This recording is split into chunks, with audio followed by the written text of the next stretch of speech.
बाबासाहेब आंबेडकरांमुळे आहे. आज जो माईक पकडलाय माझे आमदार म्हणून, हा देखील कोणामुळे आहे? तर परमपूज्य डॉक्टर बाबासाहेब आंबेडकरांमुळे आहे. आणि म्हणून आज ज्या पद्धतीनं या योग पुरुष आज मी पाहतोय, पूर्ण भांडूपमध्ये फिरत होतो साहेब.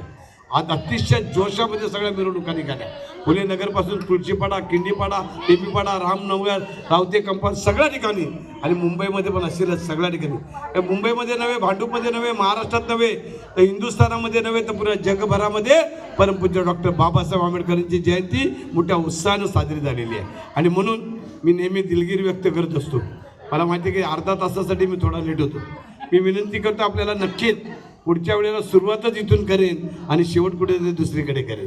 आणि एवढंच नक्की मला थोडं माफ करा, मी विनंती करतो, माफ करा. कारण माझा आकाश जाव आहे, तो देखील सारखा फोन करत होता की आपला मित्र आहे, तो या कॉम्प्लेक्समध्ये असतो, त्याने देखील मला सांगितलं, परंतु तो इकडे एका कार्यक्रमामध्येच गुंतलेला आहे. मी पुढच्या वेळेला नक्कीच इथून सुरुवात करेन, एवढा मी आपल्याला शब्द देतो. किती वाजता सुरुवात करायची ते आताच सांगून ठेवा. असो 8 वाजता असो. आपल्याला सर्वांना शुभेच्छा देतो. आपलं प्रेम, आपले आशीर्वाद सातत्याने आमच्या पाठीशी राहो अशी आपल्या चरणी प्रार्थना करतो. आणि आपण या ठिकाणी आम्हाला बोलवलात, बहुमान दिलात, त्याबद्दल आपले सगळ्यांचे मी आभार मानतो.